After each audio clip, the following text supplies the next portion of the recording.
I think you are not in a position that you want to be. Yes. By the time that I came here last time till now, have you ever reached a level to say, I'm giving up, I'm going back to South Africa? Never. Never.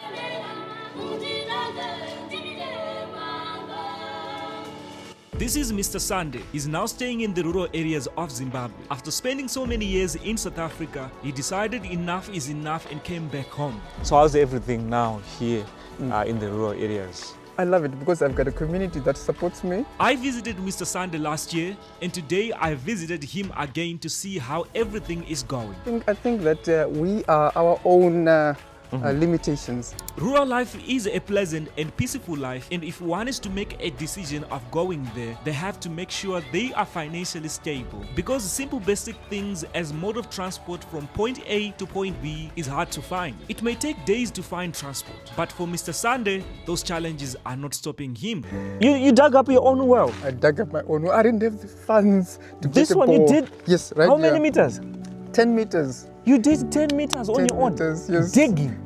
It was not easy, but I can tell you it's worth it.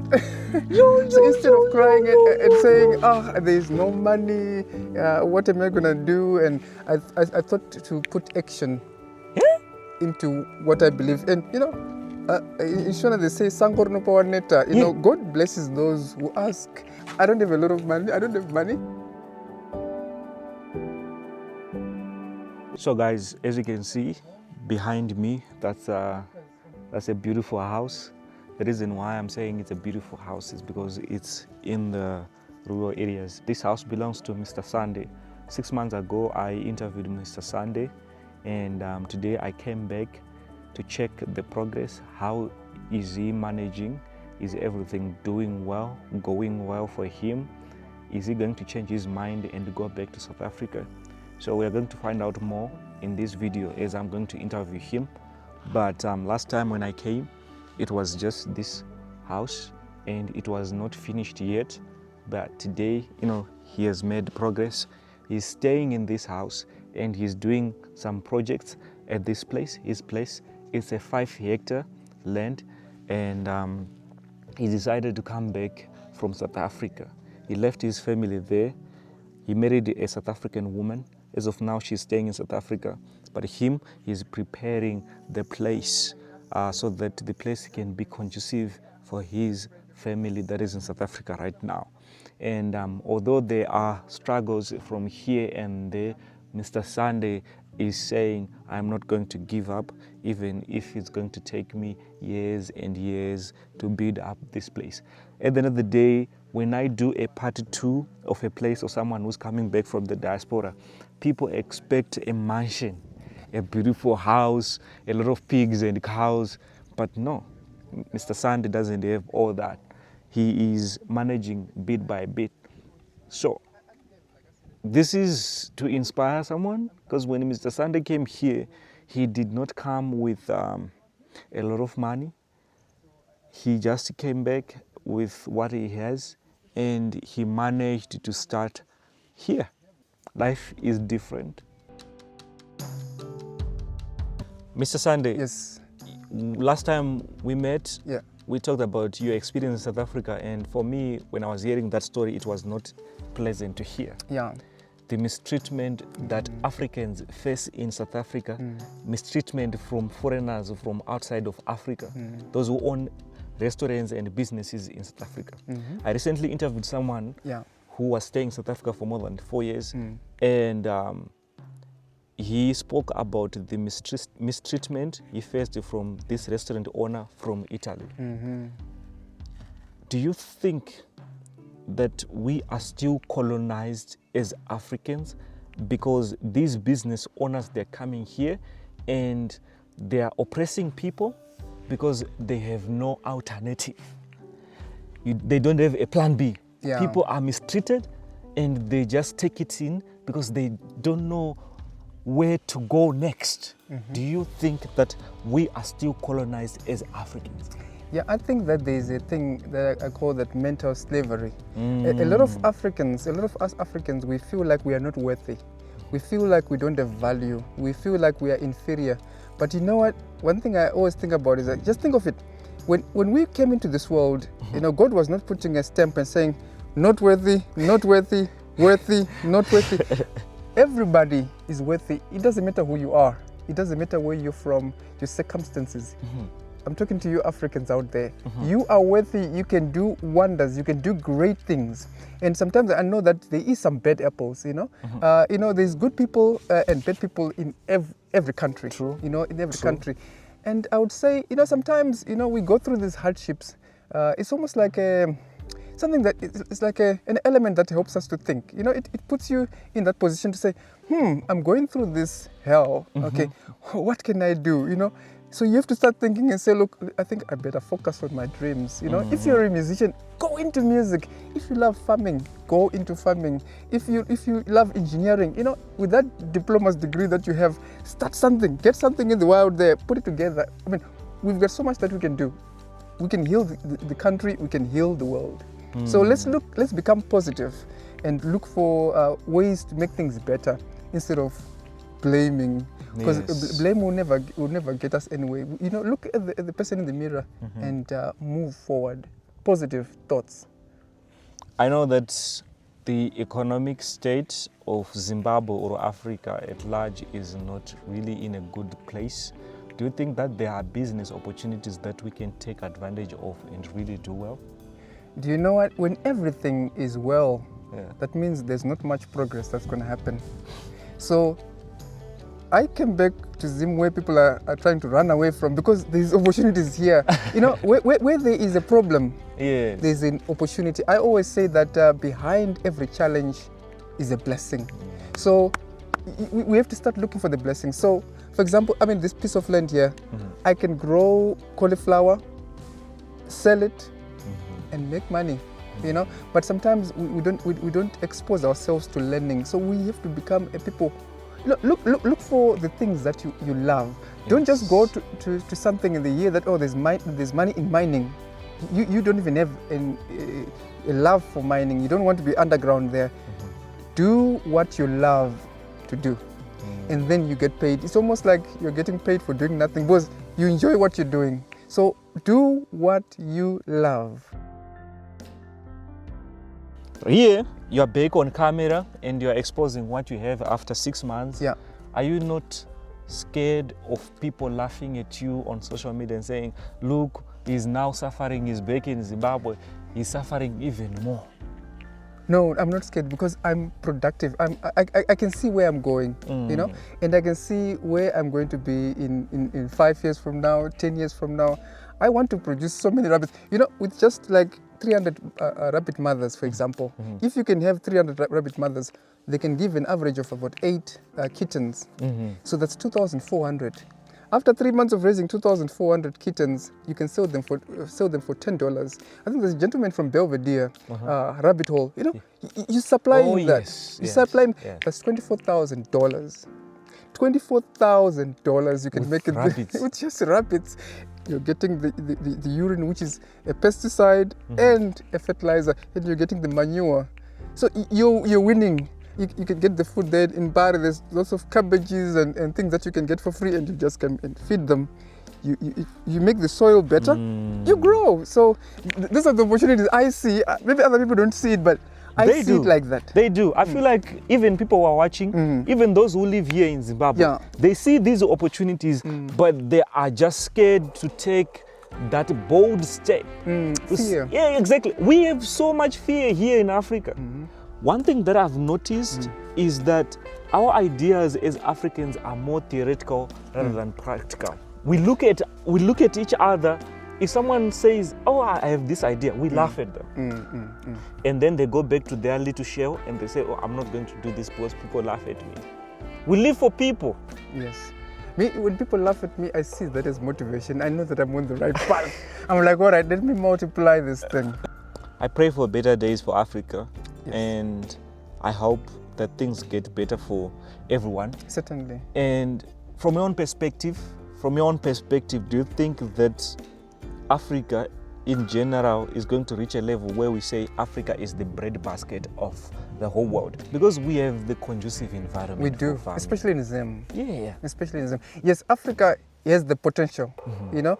And I'm very glad with the young people learning online, because one thing I do believe in is that the next billionaires are coming from agriculture. I'm speaking for agriculture because that's where I am. And food is not gonna go out of fashion or trend. You know, food will always be needed. There's families growing, the populations are growing, people need to eat. So if you can produce food or entertainment, something that's worthwhile, something that's valuable, you make it. And I think, you know, like right now, I think 60% of the population of Zimbabwe is under 25 years old, and they're being exposed to agriculture, engineering, you know, health, and we are the future of this country and the continent. Exactly. I wanted to ask you this. Besides agriculture being an opportunity in the rural areas, do we have other opportunities outside of agriculture, farming in the rural areas that we can take advantage of? Yes, there's real estate, you know. I love that point, Mr. Biriot.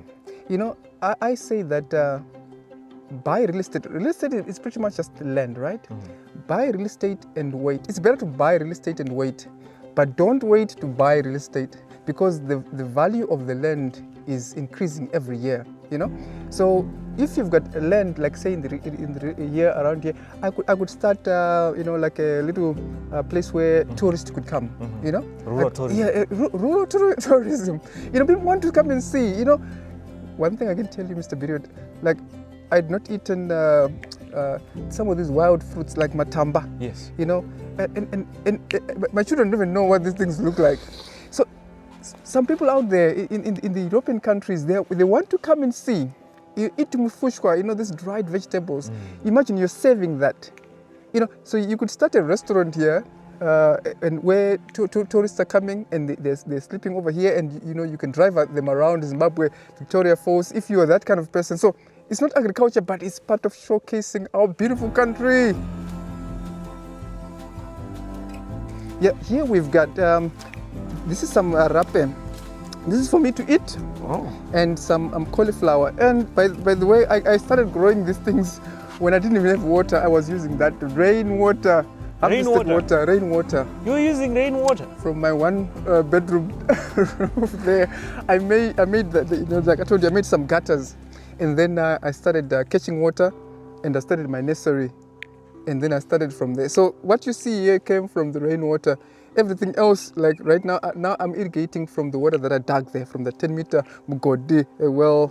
Yeah, and you know, I love to learn. I love to learn. So there's been mistakes, errors that I've made, and it's always nice to learn from something small, and then you say, okay, this is what I'm going to do to multiply it. This is what I'm going to do next time to make it bigger. So right now, I know, I can't wait. What is pushing you to have this audacity to keep on living in the rural areas like this?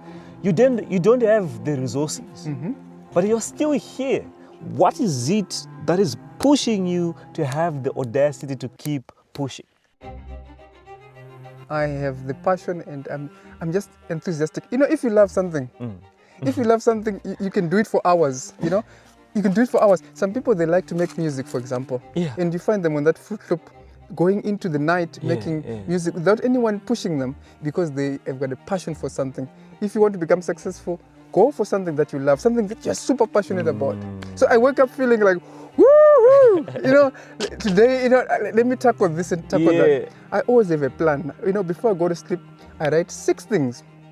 And I say, look, I want to accomplish this and this and that and that. And that. So I start with the most difficult thing. You know, sometimes getting the water into the tank is like the most difficult thing. So I said, let me start with that. And then after that, everything becomes easier. And when you look, you realize, oh my word, I've actually accomplished more. You know, putting that little extra into what you do makes you extraordinary, Mr. Biriot. So guys, you've heard it for yourself. Yes. And Mr. Sander, I want to tell you this. You have to brace for impact, because a lot of people will laugh at you on social media and saying, maybe he doesn't have a plan, but this is your life. Yeah. And I would be happy, honestly, to come maybe even a year from now and see progress. And like I said, you're one stubborn person. Even if I come a year from now and see no like big progress, you're still going to be here. I'm pushing. I'm going to push. Zimbabwe is a great place. Despite the challenges that people go through, this country is fantastic. The weather is good. The soil is good. I mean, look, when it starts to rain, it's good as well. Yeah, exactly. I'm grateful, and I count my every blessing. So how's everything now here in the rural areas? I love it because I've got a community that supports me, and I support them. They're not like the people that just look at you and they just walk away. We help each other. I mean, there's no way I was going to be able to pick this thing up and put it there by myself. We are a helpful community here in Seke. So from that time, have you ever went back to South Africa? No, not yet, because there's a lot of work that needs to be done here. I've got like some vegetables like tomatoes and cauliflower that needs to be watered. So if I were to go, it takes me 3 days to go to Cape Town, and then another 3 days to come back. By the time I come back, everything will be dry, so I have to hold the fort. So what are the challenges that you're facing right now for the past 6 months here in the rural areas? In the rural areas, I think it's mostly the transport. Yes. To get to the main points, like in Dema, from where I am here, Kwashiri, it's very far. There's no taxis to get around, so you have to plan everything to say, okay, in the next 2 weeks, then I catch a lift, then I go do the shopping. That is one of the hardest things. Transport. Transport. So what am I seeing here? What is this? What you're seeing here is a hole that I made. It's a 2 meter across and 2 meter deep hole.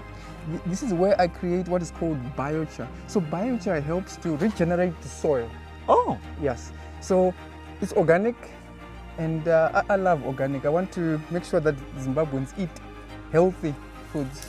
Oh, so you do what? You make the... Yes, we take trees that we cut down, and then we put them in there. We bend them up, not completely. We bend them in the absence of oxygen. Oh, okay. Therefore, creating what is called biochar, which we later use almost like a manure, but it regenerates the soil. It brings the best out of the soil. It's almost like you're cooking the soil, making it nice and yeah, for any plants. So now you're doing projects. Certainly. And have you ever reached a level where you say, I don't think that projects can be done here in the rural areas because I'm far away from the city, from Harare, or from the main point in Dema? No, I think that we are our own limitations. Like for me, one of the things I struggle with was, if you're going to do a project, everything needs water, whether it's poultry, it's a rabbitry, it's farming tomatoes or anything. I didn't have water, so I had to start digging, looking for water, something I've never done before. No way. Yes, way. You dug up your own well? I dug up my own well. I didn't have the funds to This get a one bore. you did? Yes, right. How many meters? 10 meters. You did 10 meters on your own? 10 meters, yes. Digging? It was not easy, but I can tell you it's worth it.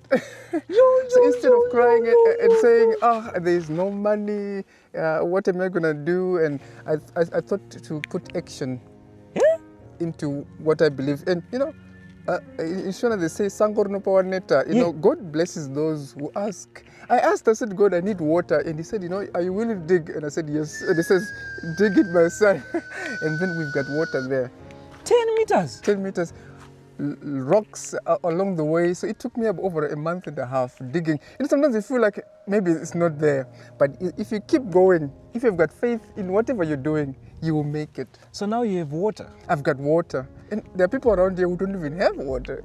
We've been here 10, 15 years, they don't have water. Why? They could actually do what you did here. It's not easy, but it's worth it, I can tell you. I love it. I love it. From your own perspective, when you're looking at people who live in the rural areas, yes, what are the things that they should change? There's always new things to learn. Sometimes we get caught up in tradition. Just to say, for example, growing only maize, and you grow it maybe just once a year. Yeah. But you could actually grow other things in the other quarters, like there's January, February, March. You could do like the broccolis, April, May, June. So you don't have to wait to grow only one thing. You can learn, and then you can utilize the whole year. Yes. So there are reasons why people are not doing projects throughout the year. I feel like knowledge. Yes. Knowledge. Yeah, a lack of knowledge. I'm always learning. I always want to learn from others. Yes. Yes, from what they are doing well. So I like with the rabbits. I approached someone who was doing rabbits, and I wanted to know what they are doing and how do they sell them and how do they feed them, and So you can always go to someone who's doing something. You know, without money, you just go and say, look, man, I'm interested. I love what you're doing. Yes. So how do you do this? And then they'll tell you. You know, people are willing. Because here in the rural areas, we talked about them waiting for rains to come and then they do projects. Yes. But I'm seeing here you're doing tomatoes, vegetables throughout the year. You know, there's something about this thing of waiting for rain. You know, a lot of people, I noticed when I came that they like to pick mushrooms. But you know, you could grow mushrooms the whole year from January to December. If you've got a little water and a room, a dark room, you can do that. So I realized the learning, you know, there's a learning that can be done. And that mushroom can be sold to retail places, and you can still make money the whole year instead of 1 month in a year or 2 months where you pick it from the forest. So I want to do it. I can't wait to do it.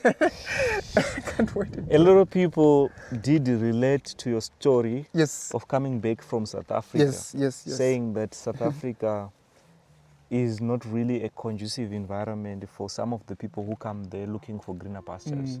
Even for the citizens, it's not easy. There's no space to grow. Like what I'm doing Even now. them. Yeah, even for them, you know, they also struggle. There's no space for them. So even worse for someone who's coming to South Africa, it's difficult. So here, there's plenty of land. You just have to become productive with it, you know. So I use my hands and my mind. Like you see this thing right here. This thing is a stand that I made, because when I got here there was no water, like I said, and I made it for that tank just over there, that white tank, to capture rainwater. So I was harvesting rainwater just to get started with my nursery. So these are old planks. There's nothing I bought here. This is my little thing that I made to make it easy for me. I just have to become resourceful. How are you surviving? You don't have electricity. And now you have water, that's better. But when it comes to electricity to charge your phone, how are you in touch with reality? Or maybe this is your reality and you love it? You know, one thing that we have here in Seke, it's a beautiful place. We've got good neighbors. So when I need to charge something like, you know, a phone or something like that, you know, we assist each other. But very soon I'll be having some electricity. And I'm looking forward to that. Let's talk about solar. Yeah. Oh, you have solar? I've got the panels, but I'm working on getting the batteries, because I do need batteries. Like, I think one thing that I also mentioned last time when you were here is that I want to start a day-old chick production. So one of my major challenges right now is getting the batteries. The batteries are very expensive. I need those 48-volt batteries. I've got the incubator, and if there's anyone who's willing to assist in any small way possible, please. Yeah, because you were telling me that you are doing this project to finance the buying of the batteries. The buying of the batteries, so that your incubator starts working. Yes, there's a lot of people who are willing to produce, you know, these poultry broilers, and many people want to get started. And I want to be that the distributor around my area, and you know, in other places like Marondera and around. So to get started, those things are expensive. So I started this project of broccoli and cauliflower and tomato, so that I can help myself raise some of the funds necessary. You know, people are afraid of coming back to the rural areas, saying that, oh, there is witchcraft in the rural areas. Are you not scared of that too? No, no, I'm not scared of nothing. There is a God I believe in. Amen. I believe that God is above everything. He can protect you. I pray. I'm a Christian. I'm not scared of all that stuff. You're not scared of all that stuff? No. Where do you see yourself in 5 years from now? In 5 years? You see yourself going back to South Africa? No. No, if I'm going, I'm probably going to buy some equipment maybe that we can't get here. Going and buying and coming and reinvesting in the country. I believe that as the children of this country, it's our responsibility to grow it despite the challenges that we face. Yes, the challenges are real, but you know, we can do it little by little. So now you are into rabbits. I love rabbits. You know, when I grew up, we used to have Magenga, you know, the native rabbits. But now I thought to myself, you know what, look, let me start small. Yeah. You know, I don't have a lot of money. I don't have money. So what if I start with 2 females and 1 male? Oh, okay. And so I know that they can produce up to like 8. So these 2 can produce 8, and in a month's time, you know, I've got almost 18. So and they produce the manure and the urine, which is used as fertilizer. So it's a gain. It's a gain, win-win. So guys, for those who would want to support Mr. Sunday in every way, his phone number is there on your screen. Yes. You support him in any way that you want. And if it's your first time watching this video, make sure to subscribe and like this video. As of now, it's goodbye. Oh yeah, one thing. Yeah. Please let's help Mr. Video to reach 500,000 subscribers. You know, 500,000 subscribers. There's more than 17 million Zimbabweans. Yeah. You know, just in Zimbabwe. If you can just press that little subscribe button right there, it will make a whole lot of difference. True. Please just subscribe if you haven't subscribed, and press that notification button for the upcoming videos. Exactly. You should be a content creator.